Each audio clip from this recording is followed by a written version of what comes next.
Okay, hello everybody. Welcome back to the channel today. I'm Kevin, and today we're back to our first World War topic. So today our topic is about the shootings, or you could say about ghosts, shadows, and lies during the First World War. So this is a very simple question for you guys. When someone is in a long time of stressful situation, or they have been in stress for too long, what did or what does they usually think or see in the head? Yeah, they usually think about some things that is not really real, right? They not really think about some things. Yeah, they really think about some things that like ghosts, like souls, and that is also the case of our topic today. But that's not just all. There is some situation that prove to humanity that ghosts and souls really alive. They are really exist. So, what and why does the First World War bring the thought of ghosts, shadows, or the souls to humanity? So let's see about it. So the first thing we need to know that life in the trenches could be a strange and bewildering experience where you had to fight and try to dodge the bullet every day. You always been stressed and always have to face with the death. So the heat and haze of battles sometimes play tricks with a soldier's eye, making it hard to make out what is real or what is just the imaginary come from the stressful. So fantastic stories and superstition were whispered among the troops where area myths of a disturbing war. So this is the list of something that might not sound reality or not really exist, but they really have a meaning about the shadows, ghosts, and also some of them it is stories about lies, but it kept the troops and the soldiers keep fighting. So let's just talk about them right now. So in the section of trench where there was heavy fighting, soldiers lived alongside the unburied corpse of their friend of their enemy. Yeah, so there is the dead body right next to the soldiers, and of course living next to the bodies every day make them having some imaginary sight. And during the war, soldiers usually or regularly report that they see the missing Paul who was dead by the shot or during the war, you can say which way you want, going back to see and visit their friend. So that is what happening at the front line. And back at home, some families also report surprise visits from male relatives, apparently of the very moment when those relatives or that person was killed on the battlefield, which means that sometimes it's just the imaginary of the soldiers, but sometimes they prove that souls really exist. Or maybe it's just because that the family back at home really worry and have a connection between families with the relatives, so they would know when their relative died. Or maybe that good souls really alive and they really come back to visit their family before say goodbye and go to the other world, right? So that is a very mythical thing, and also is a mysterious thing that no one could answer why is it happening between a long distance from the dead people with the alive family. And also there is the phantom warriors story during the war too. These phantom warriors is not the ghosts or just not like they are not just dead people, but they are the ghosts who was stuck into the fighting during the imaginary of the soldiers. After the Battle of Mons in August 1914, British troops were buzzing with stories of a lot of platoon guys to save by a friendly phantom, and they believed that the idea of the spirit world was on their side must have appealed to the men. They had been outnumbered and outgunned, and some of the soldiers believed that they had only been saved by a group of warrior angels, which means that because of the hopeless situation, outgunned, outnumbered, they only think of one way why they still alive. Maybe they think that because there are some people, some angels pretend to be the friends, to be the to be their friends, to be their allies, and help them get safe, to get to the safe, right? So I don't know which thing is true, but I think this is just the belief between soldiers, because it's very hard to have a whole army of angels to fighting like that. But something making their belief become stronger and give them the motivation to act, to fight, is always good, right? So the myth was probably based on a ghost story, where the ghost angels soldiers try to have the British, let's say try to have British soldiers to fight with the German by fire flaming arrow. So throughout the ghost story in their homeland, British soldiers also report that there is some angels on the walls trying to fire flaming arrows to the German and help the British to win the game. And of course, as I say, the myth was probably based on a ghost story published in a newspaper in 1914. Indeed, the British army was aided by Saint George and host of angels. The author of the tale, Arthur Machen, denied suggestion that it was based on real events, but many people refused to accept that it was all make-believe, because the belief of them in the soldiers who was made by souls and the angels who helped them was so strong. And even when their commander denied that this is not true, they are just imagined, they are not having any angels save us, but the soldiers believing in what they see or even what they think, because they're still alive, or maybe are just crazy, I don't know. More than half them refuse that this is just a nonsense, because they experience, because they believe, and because they know how would it have been if the angels does not save them. That's what they told. I'm not really sure about this situation. It's very hard to consider which one is right, because it's very hard to know where there is a angels team trying to help just one side instead of split into both sides and making things going at the same time with the fair, right? They're not having fairness. I think so. And also in war there are no fairness. The winner is winner and the loser is loser. So I think this is just the belief from the soldiers, but most of them denied this is the nonsense stories.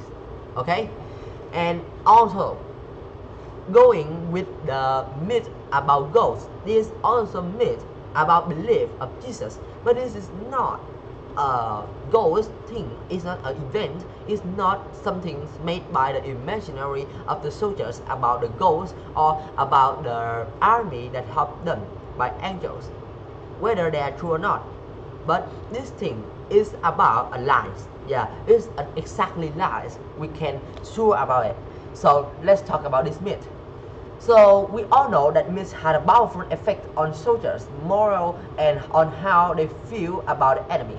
So in 1917, British soldiers heard whisper about a secret Goldie's factory where the Germans turned their war dead into explosives and fertilizer. The story was so powerful, and it talked about a statue of the Maria, let's say the Virgin Mary, who is holding the Christ child top of the cathedral tower, but because of the tower offered commanding views of the battlefield, so the Germans saw it, but the statue didn't fall right to the ground, but it's just it's prime target. It's become a prime target for the enemies, but it's not really touched the ground when they destroy it and shut it down.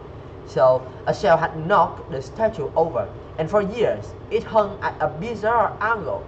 Many soldiers believed that when this holy statue really touched the ground, the war would end, and the fight from the side who is responsible will take on of the problem, or you could say will take the pay. We have to pay for the sin. And also there's another myth about the belief that about the factory I said. Yeah, I'm sorry, I think that I have misspoke some time. So let's talk about this topic one more time. Yeah, the body factory and the Albert Angels is two different stories. I was just making them become one in just a second. This is my bad things, I'm sorry. So I'll talk again. I'll speak again. So the first thing is about the German body factories. The soldiers of British have talked about the myth that Germans were made bodies from the British and also their allies' bodies so that they could make a tower, right? There was a ghoulish factory where the Germans turned the war dead into explosive and fertilizer. This is the point where I stop and turn to the Albert Angel story, but now I'll talk again, I'll speak again. This is not the right thing, yeah. I tell you, this is not the right thing. This is when I misspoke.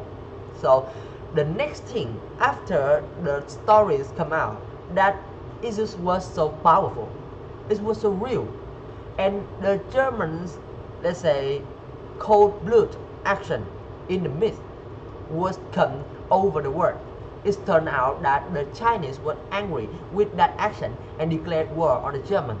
And that thing is also the main problems or the main reasons that have British gaining a break from the First World War, and they could take a short break before back to attacking Germans.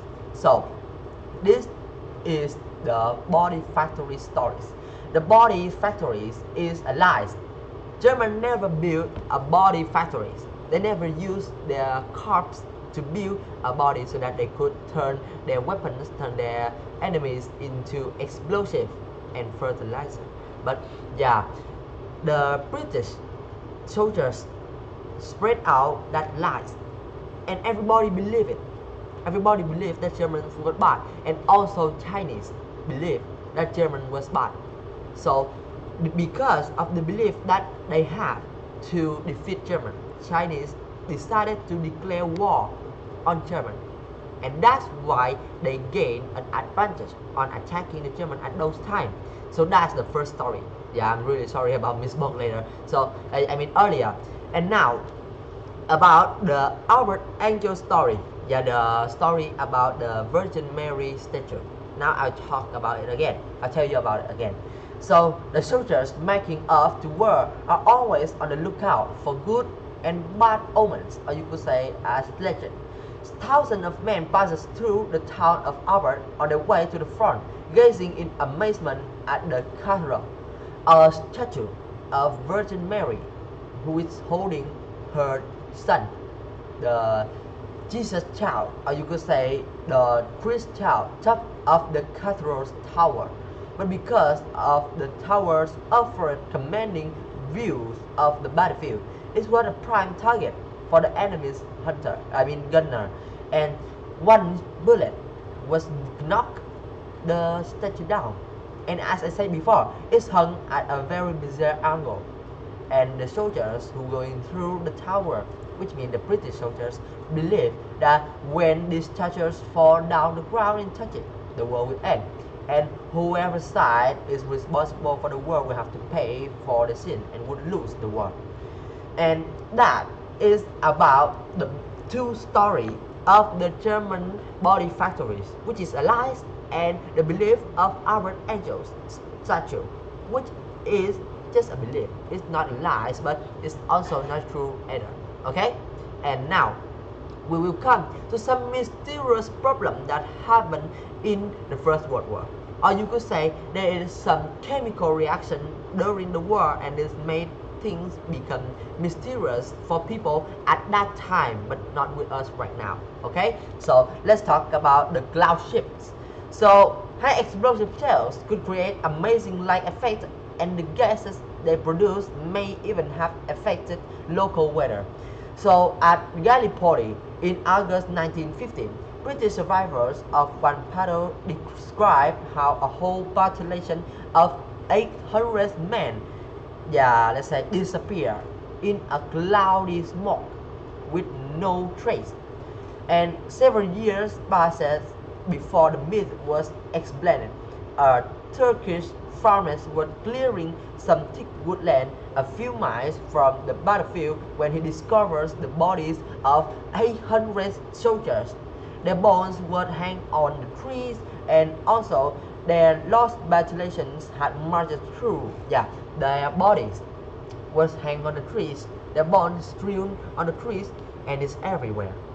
After he found it, he reported for the country, and they quickly discovered out that the population, which means the team of 800 British men who was disappeared in the First World War, is was disappeared just in front of people's eyes. But the real things or the truth is that there was lost in the midst, right? The lost in the midst. The lost population has marched through the mist into wild country where they had been ambushed by the enemy and wiped out to the last man. And this is why that the soldiers during the war time thinking that they just disappear without a trace. But many years or a few years later, people found out their bodies and knows that they are not really disappeared. They are just lost in the mist and being wiped out by the enemy. Okay, so that's all I want to say for you guys today about the ghosts, shadows, and lies stories during the First World War. And also, I'm really sorry for the misspoke and also missed topic telling between the body factory made by the German and also about the Albert Angel statue. So both things, once again, I will talk about it again. It's not one, it's not one, it's two stories. The body factories is the lies which is made by made by the British soldiers, and in the stories they said that German soldiers built a factory by corpse, and that things make Chinese become angry with the cold-blooded action and decide to declare war on German. And after few years, the people from British had accept and has tell the truth that this is just a lie. It's not really truth. It is not really things that happened during the war, and they made it because they make the German soldiers sounds like monster and could bring more allies to attack the Germans.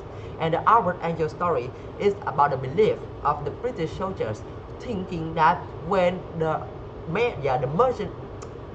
Virgin Mary holding the child on her hand fall down, the moment that statue fall down the ground, the war will end, and the side which is responsible for the war will lose. So that is just simple true story, but it is just so hard to speak, and I misspoke a lot of time just in one topic, and this is my problem. But I'm really sorry that I could not fix it right now because I'm during my test time, and it's very hard for me to recording. It's not really hard, but it takes a lot of time, and now I have homework, I have things to do before the test, and that thing would make it become more difficult for my own life if I want to make the video become better. But of course, I'll make experience from this one, and I'll try to talk better and clearer in the next video. Sometimes I just got in something off and not talking really good. So that's all I want to say with you guys today. Thank you for listening, and I'll see you guys in my next video. And remember, those things are two different stories, okay? And now, see you in my next video. Bye bye.